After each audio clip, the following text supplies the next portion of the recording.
Hello everyone, welcome back to Base Damage. Hope you're all doing well. Today we're going to be taking a look at what exactly got hit with the new restricted list update for English Weiss Schwarz. And this is going to be a little bit of a lengthy little rant, but I wanted to also give enough time to get my thoughts together and to also talk with some of the people in our Discord community to really get a full idea and full spectrum of what exactly all this list entails.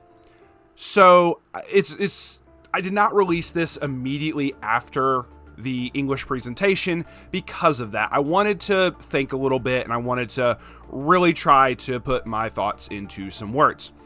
And it's still not going to agree with everyone. I'm certain everyone has their own feelings about this restricted list, but I'm going to break it down for those who don't exactly understand what all the hype is about, what all is or even what all the salt is about. I guess I should really be saying that. But let's go ahead and break this down into several of the cards for what all got hit. So Slime got a kind of a hit. Once again, I'm going to leave my opinions for after the facts. Overlord got a really big hit in the choose one of three. This was not here prior to this. Slime had the level 1 Shizu and the level 2 Miran on a pick one of two before, so just the level 1 Yeoman Miran got added. I'm going to go over each of the cards, but just saying. And for 7 Deadly Sins, the level 3 Escanor and the level 3 Gilthunder were already up there as a pick one of two. There was a level 0 Escanor that kind of got shuffled around with this one for a little bit there, but they settled on this eventually. So they've added 2 new level 3s, and I still have my own opinions on these as well for not exactly 7 Deadly Sins itself, but kind of Weiss as a whole. But let's get into talking about each of the individual cards. So I need to do stuff. So the first thing I want to talk about is the Overlord cards. The Eins hit in particular, because this is the biggest one. This is the biggest amount of cards that got added to a specific section. So we're going to talk about Eins and the level 1 in particular. The level 3 is really powerful. This enables the level 3 to do even more. When the same climax that the level 3 Eins combos with is played, you choose that specific Sorcerer King Eins. It gets 4,500 power until the end of turn, and the following abilities until the end of your opponent's next turn. During your opponent's turn, this card cannot be chosen by your opponent's effects, and during your opponent's turn, this card and the card battling it cannot become reversed. So this gave that level 3 Eins a ton of protection. You could only give it to one of the Eins to be completely fair, but if you could play 2 of this and 2 of the level 3 Eins, you could give the same effects to each of those. Not only does it have a nice little level assist on top of everything else, but it makes it so where the level 3 Eins gets markers under it to basically try to nuke your opponent's board. This made it so that Eins basically tried not to leave the field. There are some cards that can get around it, but not every single set and or deck has the tech to be able to do so. This basically made it so it couldn't be targeted by your opponent's effects, and they couldn't run anti-change reversers or any kind of reversers into that level 3 Eins to try to get it off the field and get rid of its markers before their own board got blown up. So this is an understandable card to include in the list. It's what gives it the protection. It's what gives it a little bit of insurance. And I'm going to come back to this. I'm going to come back to this with a lot of salt, but we're going to go over the rest of the cards first. The True Vampire Ancestor Shaltir was the second card that got added. Not for the first effect, but for the second effect. We're just going to highlight that. The act ability that it has to put 1 Vampire Bride from your waiting room into your clock. So you deal yourself a damage from the waiting room. This can be used up to 3 times a turn, basically doing the effect, and then it says draw 1 card. So you would have this particular Vampire Bride in your waiting room. You would send it to your clock, and you would deal. You would draw a card. Basically, just trying to get card advantage to try to draw into whether it be the gold bar necessary to facilitate the climax combos and everything, or just getting to your combo pieces like this level 1, the level 3 obviously in hand, or even the level 0 that early plays the level 3. So it is a very understandable tool, and this I feel is a little bit more of an understandable hit to try to hit the consistency. But to that same effect, they did the same with this Yuri. Deputy leader of the Pleiades, Yuri is a 2/1 4000. She becomes really big as long as you have a full field of Nazaric characters. She becomes a 10k. But her main, apparently, utility thing, because she also does pay for her own stock, which is nice. But the second ability is what people were, from what I understood, trying to use to try to get some consistency, which was on play. If you have 2 or more other grotesque or Nazaric characters, draw 2, discard 2. Once again, just basically kind of like the Shaltir, trying to draw to the gold bar or the combo pieces necessary to try to facilitate more of your combo and try to pull it off more. Now, I did not think this was worthy of being hit at first until the Discord community members pointed it out to me. And for anyone who wants to hear about those discussions and everything, we did do a live react as it came out. I posted that video last week. Do please go check that out.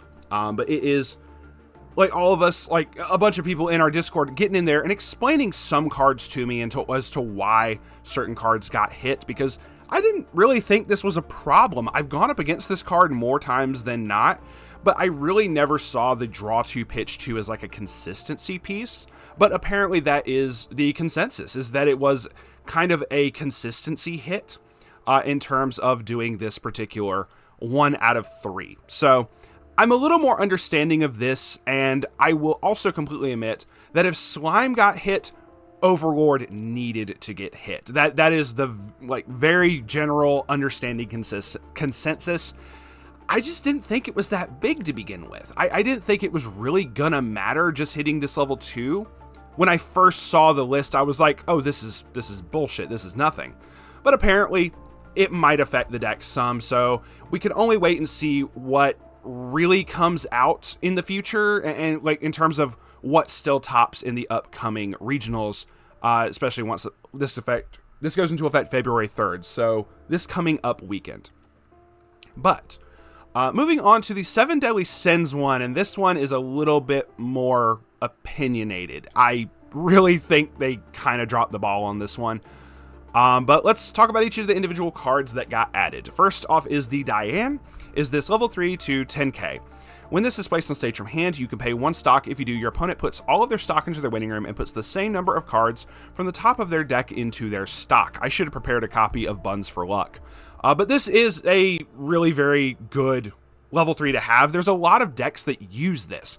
Hololive has at least 2 iterations of this particular level 3, and there are other decks, and when I say Buns for Luck, Bang Dream used to have this on an event. There are other sets that have a similar effect, whether it be on an event, whether it be literally Slime has this on a level 0 Milim, the same exact effect, where you assume that your opponent probably has really good clean stock, and if they have like 8 or 9 cards in their sitting in their stock, being able to use this effect gets rid of all of that clean stock and now makes it so it is a guessing game as to how many cards, a new fresh count of 8 to 9 cards from the top of your opponent's deck is now unknown. They don't know if there's climaxes stuck in there or what. And I've used this effect before in certain games to amazing amounts of damage push. It is very, very strong. But this isn't limited to just 7 Deadly Sins. There's a lot of other sets that have this. So my concern is if they're going to start hitting more cards like this in the future, despite of how good the Hendrickson level 3 is, and it is a very good level 3, don't get me wrong. The rest of the package that got hit with Deadly Sins is a very strong level 3 package. This cannot be argued, no matter what you'd say. But it makes me question if this is something they're going to target more often.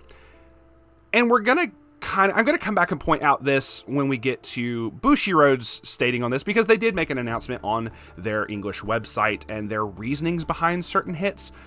They didn't really give a reason for this. Actually, let's just go ahead and talk about this right now. So, like I said, you can go to their news section, and if you go to the 7 Deadly Sins hits, there's not really an explanation for this. Let's go ahead and read this, and then we'll read the Dreyfus.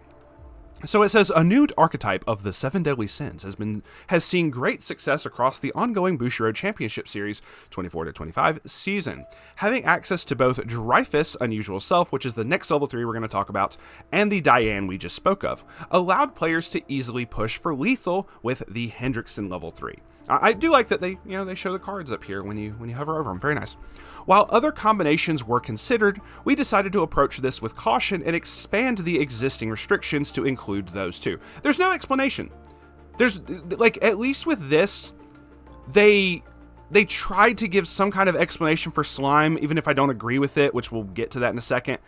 But this, going back down to the overlord restrictions that we just talked about, both the Shaltir and the Yuri greatly increase the deck's consistency with their abilities that allow players to draw their outs and from level 1, while also filling out their waiting room with the event, which is what goes under the marker for the level 3 Eins.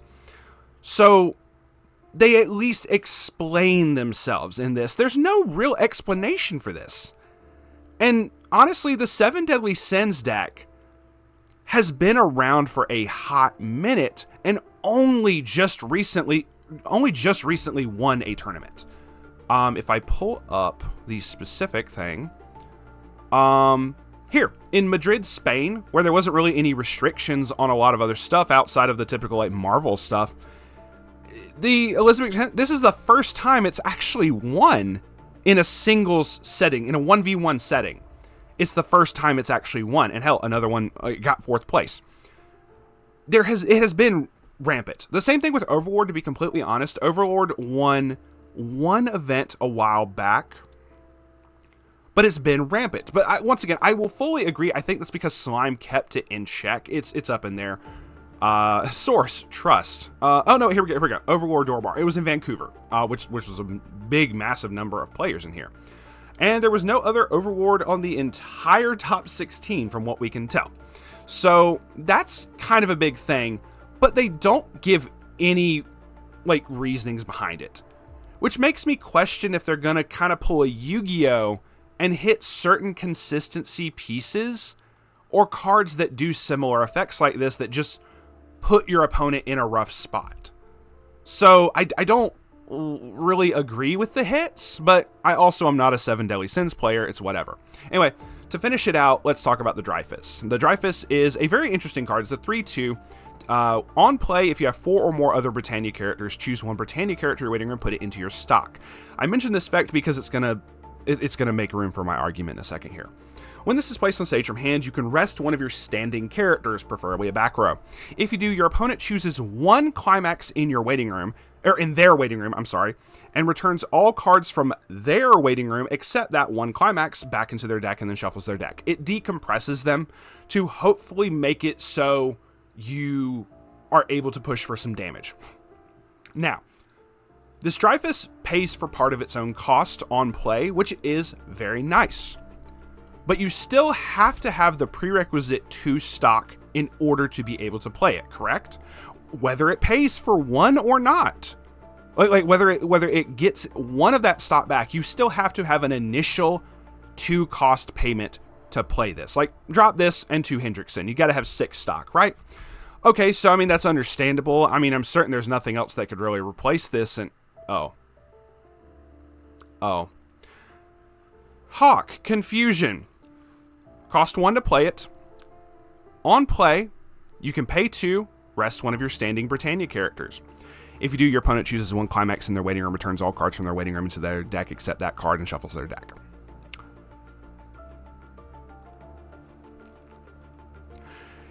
Yes, the Dreyfus pays for 1 of the stock that was used to initially summon it, but you still had to have 2 stock to be able to play this.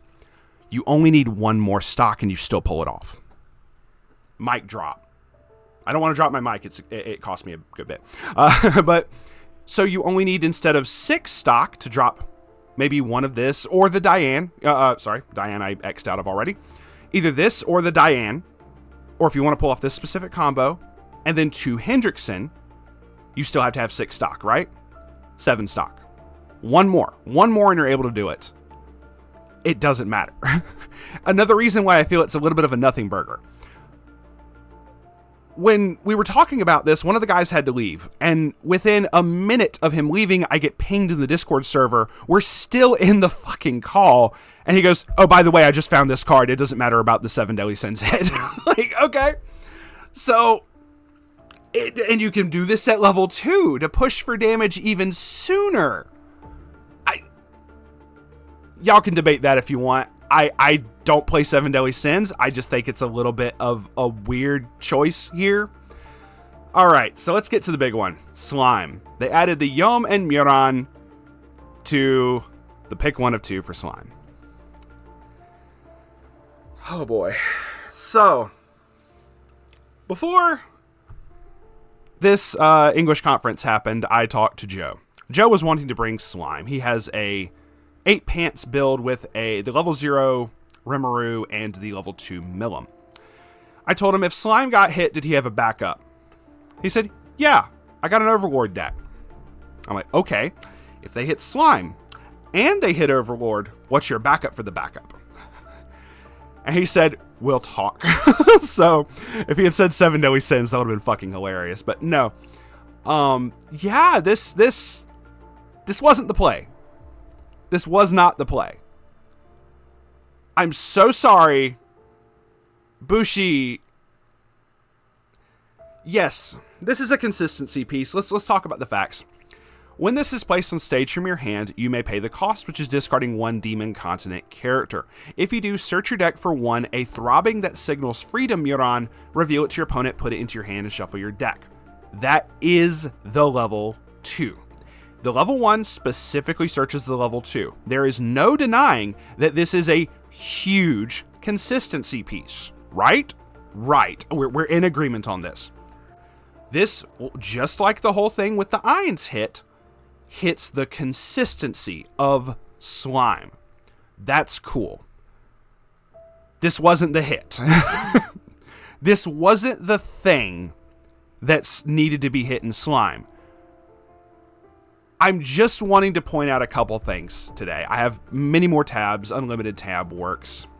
Let's go up here. So under their discussion on the Slime hits. Intern Kun note, despite being a strong deck archetype after the November 2023 restriction, which was when they initially hit the level 1 and the level 2, the archetype fell slightly out of favor with the release of Chainsaw Man in February 2024. What was happening in February 2024, you ask? Teams was happening in 2024. At the beginning of February. This is where it quote-unquote fell out of favor. And I'm certain there's someone who is going to be like, yeah, Teams is still competitive. You're right. To a degree, it is still competitive, but it is much, much more chill and laid back. Teams is where you're going to see some of the most interesting decks that you would not expect to see. If I scroll through here, I'm going to see Bang Dream, Nanami, and Chu 2. I have never seen that build before. That's cool. If you go through here, you're going to see a lot of the same stuff with the Himeno Aki Chainsaw Man build. It needed to get hit, and we are very glad it got hit. 100%, not denying that. But I mean, if you go down, you had other Hololive random things popping up. Bale's Toa in certain areas. Adifureta actually made a showing. I'm trying to find, there's some other really weird stuff in here. Like Kanon Kokoro from Bang Dream, like, okay, cool. Kai and Mei from Guilty Gear. You're going to see a lot of weird decks up here that are not meta, that are not in any shape, form, or fashion. Yuki no Lisa doesn't get played anymore, I'm sorry. That are not really going to be something that needs to be worried about. Now, if you see Himeno Aki Chainsaw Man in every single list, which you do for a long while until it gets hit, you see that in every single team's list, yeah, there's something going on. We need to go ahead and hit that before it gets to singles. I will completely and totally agree with that. And there's nothing we can do to really argue that. But it says, after the 2024 August restrictions, the slime saw a strong resurgence. How long did teams last? August was the last one. And look, the first place was a Muron build. And Elizabeth Hendrickson. But like, you still see slime having a showing in several of these for the team builds. But this is the tail end of teams going into singles at the very beginning of October. First deck, Slime Muron. We scroll down a little bit.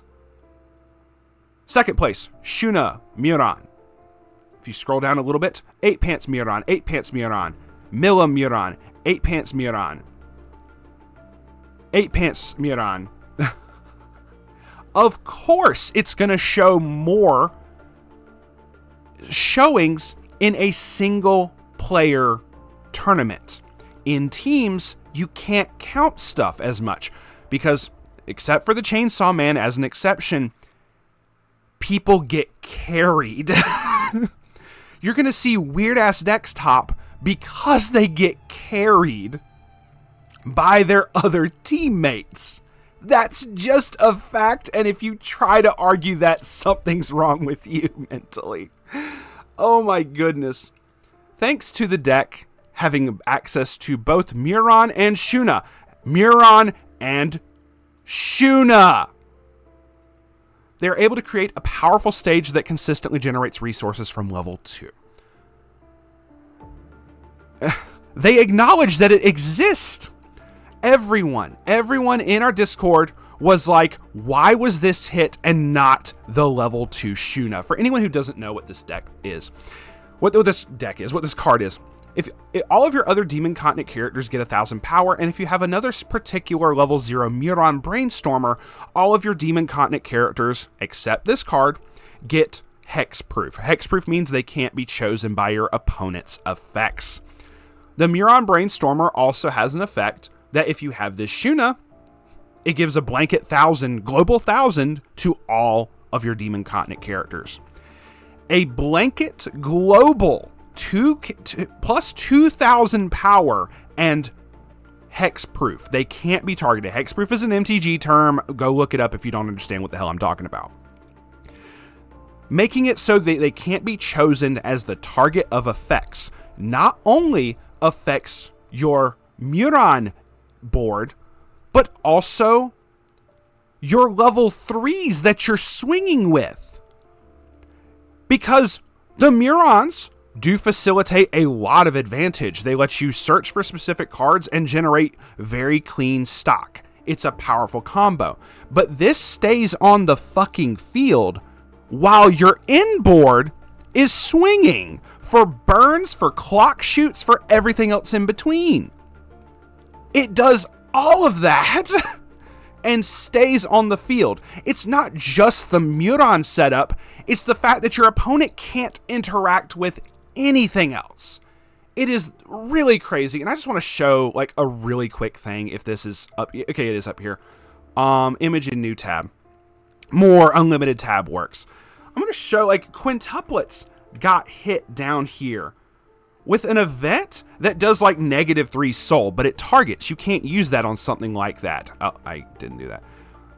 Like cards like that, and the cards that make it so that you're able to like maybe rest counter a character or something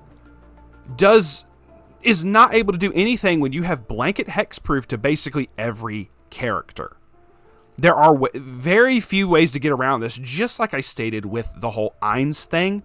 There are ways to get around this, but not every deck, not every set can run this, can run that particular wombo combo that's like, cool, I just magically get rid of your board, and now I'm free to do whatever the hell I want. It doesn't really matter. They acknowledge that the Shuna exists, but they do not want to touch it for some reason. And I just don't understand it. Here's the thing, too. You got to think, this Yeoman Muron is a dead card now, because its only use was searching this. It's now on a pick 1 of 3. You can't run this particular engine in the same deck. And this Yomen Muron is not going to be used for the beat stick purposes. Yes, I know someone's going to be like, actually, it's still a 106K with encore from waiting room to clock. Okay, it does not matter. It is not going to do a damn thing as a beat stick. It was used, it was an extra, it was a little bit of an extra thing, but whether this was a beat stick or not, this was still going to get used to search up the Murons, like, no matter what. You can't argue that. Like, 100%. And here's the thing.